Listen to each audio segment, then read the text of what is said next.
Hey guys, what's going on? It's Ash here coming at you today in Raid Shadow Legends. Today we're going to talk about Thylessia. First off, apologies for not uploading a couple days in a row. I missed you guys. Hopefully, maybe one of you, two of you maybe missed me too. I was actually held up in the hospital, the worst place to be. And I will say this, guys, waiting for results absolutely sucks. First off, so I'm waiting for some biopsy results. Should know in about a week, so that's excruciating. But I want to leave you with this thought on my whole 5 days in 5 days hospitalized saga, if you will, is we never truly appreciate our health until we don't have it. Isn't it true? It's a cliche, but it is true. I just want to, maybe remind some of you guys, if you are feeling good out there today, maybe take a second to show a little bit of gratitude and just put out some positive vibes out there. Because again, you don't appreciate what you have until you don't have it sometimes. Not just health, a lot of things in life. Anyway, guys, this fusion is going on right now. A lot of interesting epics. Everybody's talking about Demantha. Is that how you say her name? Demphia? Demphia? Congratulations, you got the job. Our employees represent the best of the human spirit. Rightfully so. I built out all of the epic champions. That was what I did in the hospital, right? And what better to do than build out some epic champions? But I actually wanted to start with Thylessia. Thylessia is a very, very cool, and I think she's not being talked about enough so far. So I want to start out by doing a guide on her. If you guys want to see, how bad did I butcher that name on a scale from 1 to 10? Demphia. Not too bad. Like a 5 out of 10 butcher, I would say. All right, so here we go. We got Thylessia. Hopefully I'm getting that one right. Oof, these names, man, these names. Thylessia, this one's easy, right? So she's a really cool champion, guys. First of all, she looks really cool. Knights Revenant champion. I like the armor. I like the aesthetics. I like what I see here, guys. You got the cape going on. I think that she's a very, very cool looking epic champion for sure. She's got kind of the stilettos going on as well. Yeah, Thylessia, welcome to the team. So why is she so cool? Let me just cut to the chase here, guys, before I show you how I built her and show you a little bit her. I'll show you her in, she's a dungeon debuffer, guys. You can use her in Doom Tower Waves. You can use her in any single dungeon, provided, excuse me, it's the right affinity. You can also use her in the arena as your debuffer. I think she's a great debuffer, especially for PvE content, right? Reason being, first off, she puts out a lot of damage. She has a debuff spread in her A1, provided the targets are under Hex. Okay. On the A2, by the way, you can have some synergy with this on Spider. Champions like Drexthar that only apply their debuff to the attacker to one enemy. She can spread that around, provided they are under that Hex debuff. So it's not a useless ability, certainly on that A1. But in today's video, we're going to talk about two strong AoEs, both on a 3-turn cooldown. So when we look at her kit, she's going AoE, AoE, A1, debuff spread, or Hex, or whatever. AoE, AoE, A1. Both these AoEs both have a 3.7 multiplier on them, which is actually pretty good, especially for a debuffer. She's putting out a ton of damage, guys.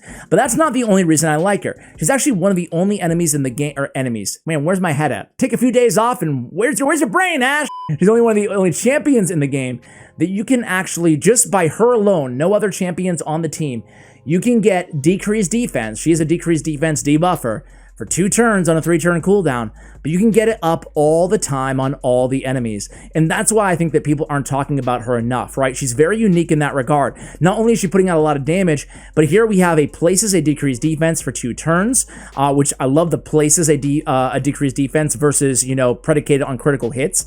And then on the A2, increases the duration of all debuffs on all enemies by 1 turn. That's going to take that decreased defense from 2 turns to 3 turns. Ergo, we have a decreased defense on a 3-turn cooldown for 3 turns. Very, very cool. I don't think there's any champion in the game who does that. There might be one that I'm forgetting, but it's kind of like the Iron Brago, increased defense for 3 turns. It's only a few champions that have these abilities that last the same duration as the cooldown. Now, technically, that's not exactly the case here because it is predicated on the A2 landing, of course. Not landing, but yeah, accuracy, accuracy check. But it is a very unique skill set, right? On her Feast of Woe, when attacking enemies under decreased defense debuffs, has a 50% chance of placing a Hex debuff on them for 2 turns, which again synergizes very nicely with the A1 and that debuff spread. Very, very cool kit, very powerful for an epic champion. I'm definitely holding on to her. Definitely going to hold on to her, guys.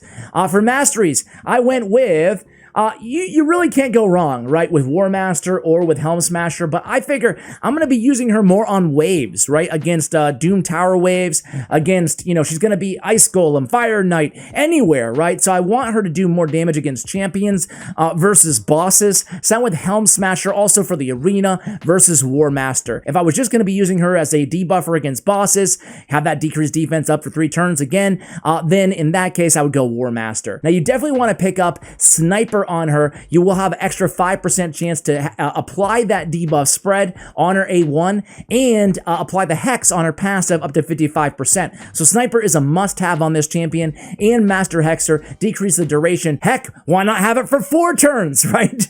Obviously, that does work for Hex as well. So very, very cool champion. In terms of artifacts, guys, I went triple perception, right? I went triple perception on this champion, man. Clan vs. Clan tournaments, I hate them. Sorry to be negative, but I don't like them, man. I mean, win or lose, I feel like I feel so dirty when I do it, when I wail out. And I do, because I'm the sucker. I'm a sucker, I admit it. What about you guys? You like them overall? You dislike? I'll probably put up a community tab poll. So 3 perception sets. We have attack, crit damage, and attack on the banner. So putting attack on the banner, I already knew. I did the accessories first on when I was building this champion. I already knew that I was going to go triple perception because I had a lot of forging to do in the clan versus clan, tying it all back to clan versus clan. Why do you bring up clan versus clan? Because I had a bunch of perception gear to forge. So I forged all this gear from scratch, all for Thylessia. I probably forged like 100 pieces of artifacts, I guess. And these were the 6 best that I got. So I put them on Thylessia. Notably, this is a really, probably one of my best gauntlets on the account. Crit damage with a double roll on crit rate, double roll on defense, not too bad. Her base stats, by the way, are notably her HP is incredibly low.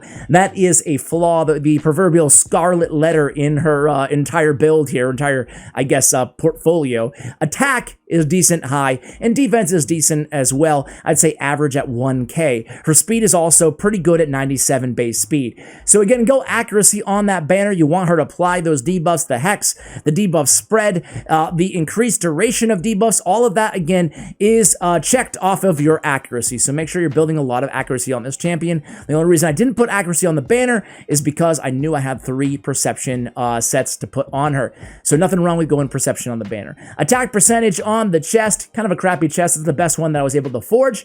Not bad, but 5-star triple roll on attack. Actually, I think I have some pretty good attack glyphs that I never use. What about you guys?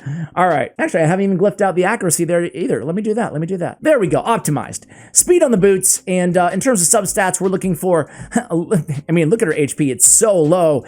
I would try to get a little bit more HP than 23, 24K on this champion, right?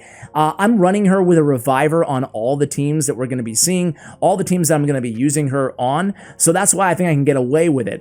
I would sacrifice around 500 or so attack and swap out that ring, swap out, the banner for HP if I had to, if you don't have a good reviver to pair with her, okay?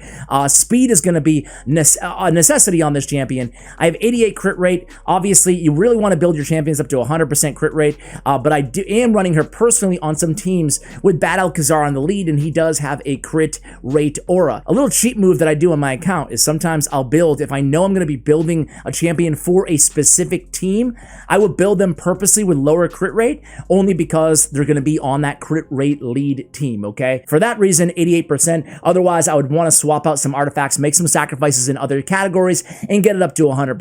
355 accuracy. I'm really aiming on 300 plus accuracy on all my champions for the end game, ideally 350 or higher for Doom Tower. Let's go over to Doom Tower Secret Room 1 on Doom Tower Hard. So this is a quick damage check for her, comparing her to, say, Skullcrown, to Tuok the Wanderer, who's another great and underrated damage dealer in the game, and then we have a couple support champions to keep these champions alive as well. Now, as we go into this damage check, just to see how much damage he puts out compared to them, what I want to do, guys, is talk about the other utility out of her A2, right? Because we talked talked a lot about how cool it is to have that decreased defense up for 3 turns on enemies with more HP than this, right? This is really going to be important on the areas that you're plateauing inside this game, right? Where it takes you a long time to grind through these Doom Tower waves. That was her A2 or A3, I think, that just went off. By the way, she will be getting targeted, by the way, because I'm sure she has the lowest HP on this team, but hopefully Miscreated Monster's shield will keep her alive.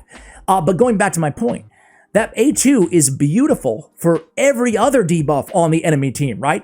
Poisons, HP burns, decrease attack, anything that you want to extend, it's going to extend automatically on a 3-turn cooldown on an AoE on that A2, which, think about it, guys. We talked about how amazing it is that she can keep that decreased defense up all the time because of that A2, but she really upgrades all your other champions that you pair along her on the team to the same thing. Meaning if you have a decreased attack champion for 2 turns on all enemies, that's going to automatically be extended by her, Thylessia's, forgot her name for a second, by Thylessia's A2, that's going to be automatically extended as well. So it's really going to help out.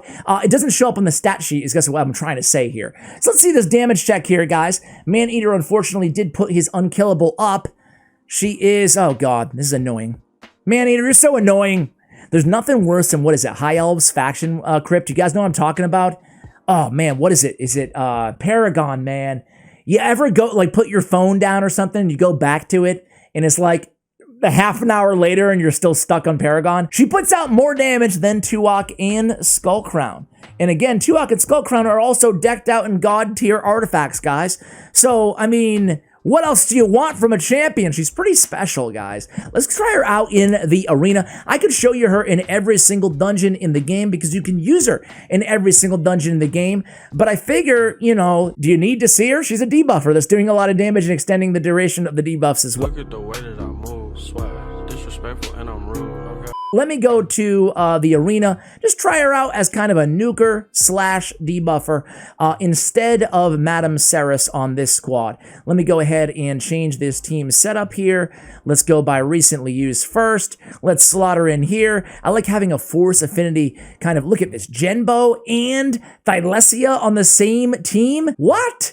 Hopefully she's faster than Genbo, but she might just clear everybody out before Genbo even gets a chance to go. Genbo the Dishonored, by the, oh my gosh. Yeah, I mean, granted, these teams are not OP, right? I'm in Gold 4. Am I even in Gold 4? Yeah, I'm in Gold 4. I'm not in Platinum Tier Arena or anything like that, and these teams are not, you know, crazy. But let's just run the table, right? Let's just see what she can do. Is Genbo ever going to get a turn here? Is she going to nuke everybody down? Okay, so he's going to get a turn. But you guys can see she's putting out a lot of damage on top of, oh, unkillable there. Hey, guess what? Unkillable is ignored because we have Genbo the Dishonored. If you missed my Genbo guide, guys, by the way, really enjoyed that video, man. I wish I had built him a lot sooner. He is now my main arena nuker, and I'm not even joking. I'm not even like being hyperbolic there. I use him over Trunda only well, I talked about it in the video why. I'll tease you guys, right? So there we go. Boom! Man, that's a lot of damage. And then Genbo cleans up. I gotta say, maybe this should be my new team. Maybe I don't need Madame Ceres anymore, guys. I kid because, actually, maybe I don't because I already have Kymar on this team to strip off the debuffs. So I think this could be my new team. Why not, right? Why not? She does die there. It's okay. Arbiter will pick her back up if Genbo doesn't kill everybody. Hey, he kills everybody anyway. The cool thing is it doesn't even matter if she dies, really, because, you know, we have 2 nukers on this squad, and that's the beauty of using her in the arena, right? You can use her in PvE because of that A2 extending debuffs. You can use her in the arena because she just needs a setup. She just needs to do some damage and apply the decreased defense, and then your other nuker goes in after her. Very, very cool combination. I think that she's a great arena debuffer for a lot of you guys. So the question is should you guys keep her? Should you go for the Legendary Fusion or should you keep her? And I can't make that decision for you guys. I know that I am going to, I think it's always the wise decision to go for a Legendary, right? It's always the wise decision. But now that I built her out for you guys and I've mastered, getting all the masteries and everything like that, I think I'm actually just going to keep her because I built all 3 epics out and I, fully, maxed them out just to do some guides for you guys. But for you guys, it's a tough decision. Let me know what you're doing. These epics are all really good. I think it's probably better just to go with all 3 of the epics, and I never say that. I always err on the side of going for the legendary because the legendary is, well, legendary. Let me know in the comments below what you think of this champion. Are you like me? Do you think she's underrated inside this game? I mean, underrated might be a poor, word choice because maybe people love her who have her. However, I'm just looking on YouTube and no one's really talking about her. They're all talking about Thylessia or whatever her name is. So let's do one more team here. Let's do the hardest team, so the Samar Mountain King team, and then we'll call it a video, guys. Thank you for watching all the way till the end. I appreciate you guys. So here we go. Boom and boom. There's a decreased defense. And there is Genbo finishing, almost finishing. I forgot Samar. We can't kill him on the first shot. She's going to get a chance to come through. No, she comes through with her A3 again. She does land Hex that time as well. Keep that in mind as well. She does have that Hex passive. All right, guys, there we have it. That is Thylessia, a very, very fun epic champion. Let me know what you guys think of her in the comments below. Are you building her? If so, did you build her? Are you keeping her? Let me know, guys. And as always, take care, guys.